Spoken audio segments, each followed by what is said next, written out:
We're trying something new on the channel today. That's right, I'll be doing a goofy summary of a lesser known anime. Could you tell which one it was by the title? I don't want to spend too much time introducing the concept. I'd rather have the video speak for itself. So, without further ado, welcome to the Amagi. Before we begin, we publish a new video every day, so be sure to subscribe to our channel and ring the bell to get notified about our latest videos. The Amagi's reach stretches beyond just this channel, so if you're a fan of us, please consider subscribing to our other channels and following us on all of our social media. Help us reach our goal of passing 100,000 followers on all of our accounts by the end of the year. There was a severely snacky high school student named Sheena who just wanted some late night munchies from the local convenience store. While dicking around on his phone, a bunch of screaming customers stampeded out of the shop, knocking him back into awareness. Some thug on a power trip threatened to kill two cuties in kimonos, which prompted Sheena to jump in and help. He jumped in a little too wholeheartedly though and landed right on the thug's knife. Ouch. He internally monologues in a husky high schooler voice as he bleeds out in an empty parking spot. Suddenly he wakes up in an unfamiliar room. It's actually pretty nice. Big paintings, a comfy chair, wide windows, the works. And something's different about his internal monologue now. His voice is higher and more childlike. Is this a hospital? I know I help some people. As he looks around the room, a maid and a noble lady notice that he's awake and smother him with affection. They're calling him Master Kain and putting his face in unexpected places. He looks in the mirror and notices that he's no longer a lanky high schooler, but instead a small child with gray hair and blue highlights. Naturally, he panics, confusing the maid and the noble. Turns out he's been reincarnated as the young son of the noble von Silford family. The noble is his mother, and the maid, Sylvia, is there to tend to his every need. They think he's just been sick with a fever and asleep for a week, not that he's been reincarnated from another world. They leave to get him some soup, and our hero looks to the mirror beside his bed. Apparently Sheena read light novels a lot in his past life because that's what he immediately deduces is happening. He realizes that he kicked the bucket protecting the kimono girls and comes to terms with it really quickly. Good for him. He gets to work figuring out what kind of situation he's found himself in, which of course means taking a look at his nether regions. The maid walks in and assumes he's wet the bed, stripping him on the spot. Oh boy, that's traumatizing. Sylvia nurses him and gives him the full story about who he is in this world. His name is Kain von Silford. He's 3 years old, he's got noble parents, Garmin Silford, and an older sister, Reyna. His dad was previously married, the dirty dog, and had 2 sons with his first wife. In addition to figuring out who he is, Kain also learns that this world is home to many monsters and adventurers. And of course, there's also magic here, which is the biggest selling point of all. Yes, but you don't need to worry. The adventurers. Oh wow, adventurers too! Being a big isekai fan himself, this gets him super excited. With this knowledge from the previous world, he fully decides to leave his old life behind. Not much was waiting for him there anyways. Possessing the mind of a high schooler in the body of a toddler, Kain immediately impresses his family by knowing how to write and do math. He claims that Sylvia's teaching is just that good, and she pops a bottle of mother's milk in his mouth. Uh-oh. He plays it off real cool, or about as cool as a flustered toddler possibly could, and convinces his folks to let him study magic and history. You know, so he can continue to play it off cool. But he needs to be baptized before he can actually start on magic. He's gotta wait until he's 5 according to the rules of this world, but actually gets magic right away. After almost burning the estate down, he gets a lesson from his doting sister about the world at large. The kingdom was started by an adventurer, and it's full of all sorts of fantasy races. Elves, dwarves, furries, beast folk. Time for a time skip. Kain is 5 now, and it's time for his baptism. His family takes him for a ride in a horse-drawn carriage, and Reyna shows off a form of magic that people have in this world: RPG status menus. Basically, the people in this world have stats like video game characters, and their skills are bestowed by the 7 gods. Kain von Silford. The 7 pillar gods of the Marineford faith welcome you. Speaking of gods, Kain gets a personal visit from these deities. They know who he was in his past life and have granted him some super OP powers for the good deed that resulted in his death. Most people in this world only get the protection of a couple gods, but Kain has earned all 7. Homie is about to new game plus this world on his first playthrough. Upon returning to the church, Kain fakes an IBS emergency and runs off to check his stats in private.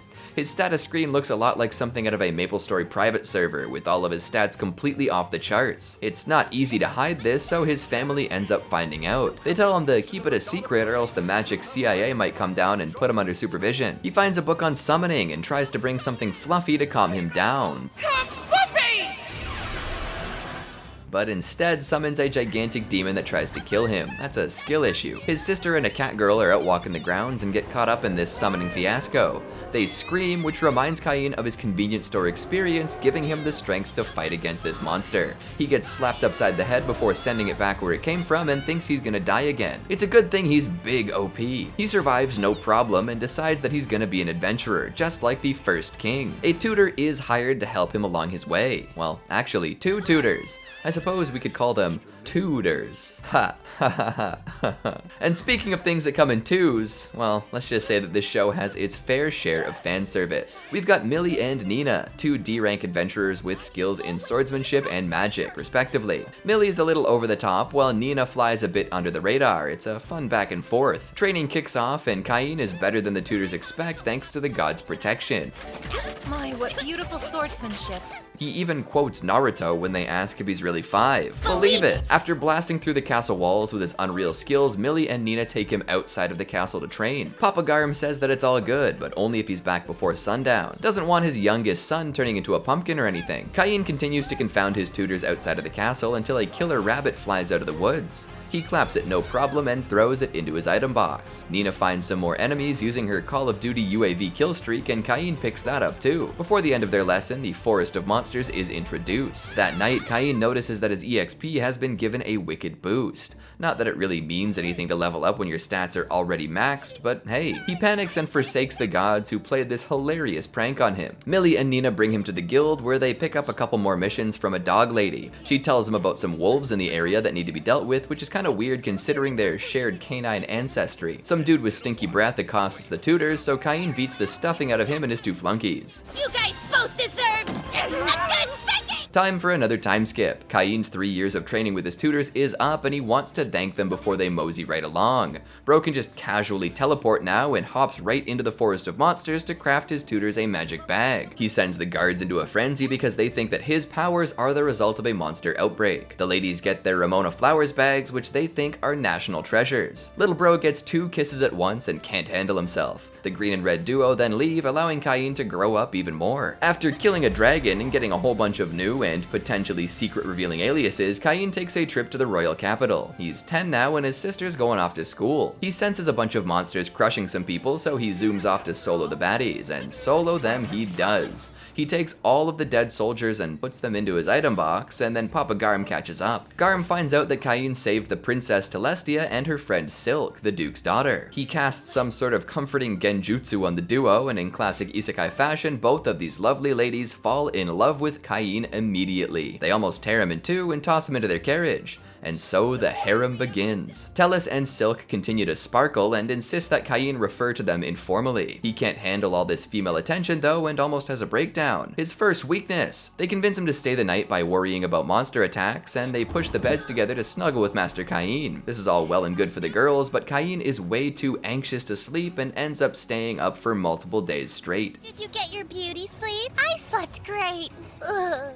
The king requests an audience with Cain pretty much immediately after he arrives in the capital, stressing the young lad out even more. For his bravery in the fight on the way to the capital, Cain is granted the title of Baron, along with some cash money and whatever mansion he pleases. A mustachioed and mutton-chopped dweeb speaks out against this, but is promptly shut down by the king. In an informal meeting after the ceremony, the king requests that Cain take Telestia's hand in marriage, and Silk's father does the same. Like I mentioned earlier, the harem is just getting started. Cain doesn't even want this, he's freaking out. During a visit to the god's domain, they request some extra entertainment in their realm. Something fun from Cain's old life, maybe like the isekai genre or gacha games. I'm mostly kidding. He invests some money into making a board game, forgetting that he was supposed to be shopping with Reina, resulting in an impromptu fashion show. Turns out the game he wanted to make was basically just reversey. I guess you don't have to really care about copyright law when you get reincarnated, although you do have to make a contract with the god of commerce, which is basically the same thing. Thanks to his dealings in commerce, Cain is almost late to his debut, essentially a big royal ball where everyone gets to show off their kids. There's a whole lot of awkward politeness, especially when it comes to Silk and Telestia, and that's because the engagement has not been made public yet. Silk corners Cain and tries to put the moves on him before being interrupted by Mustachio Man's son and his cronies. Words are exchanged and the boys take it outside. They do some really creepy magic dance and fire off piddly little excuses for magic. Cain and Silk are not impressed. The trio of dweebs grovel and leave the duo alone, and Silk asks Cain out on a date. If you agree to go on a date with me, I'll keep your secret. Tellus shows up and feels left out, so Cain asks her out as well. Oh, Cain doesn't seem too reluctant now, does he? The mansion gifted to him is a bit of a rundown mess, so he's got a lot of work to do. No need for a cleaning montage though, he can just cast a spell and bring it back to its former glory just like that. Must be nice to be so OP. A squad of maids arrive, but they can't find anything to do thanks to his spellcasting. They all shit bricks when Cain puts a big ol' mounted dragon in the foyer though. As Cain tries to explain his gigantic stuffed friend, his mom and sister discover the unique pleasures of a bidet. His dad finds out too, and they all like it, like a lot. With the special toilet discovery out of the way, it's time to plan a party. Master Cain brings his modern sensibilities to this world in order to wow his guests. Fancy glassware, Hamburg steak, and sparkling wine, the last of which got his maid and a lot of other people pretty drunk.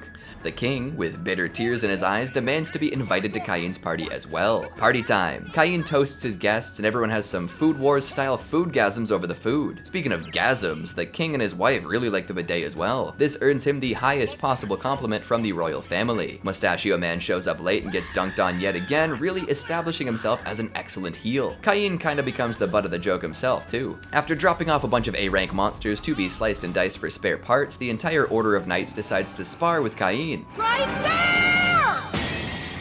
Before he can spank them all though, the captain of the knights shows up, Tijuana. She duels Cain, loses, and immediately falls in love. She arranges her own marriage to him on the spot, and the harem just keeps on growing. Cain's strength continues to raise eyebrows, so much so that the king decides to test him with an emperor-level magic text.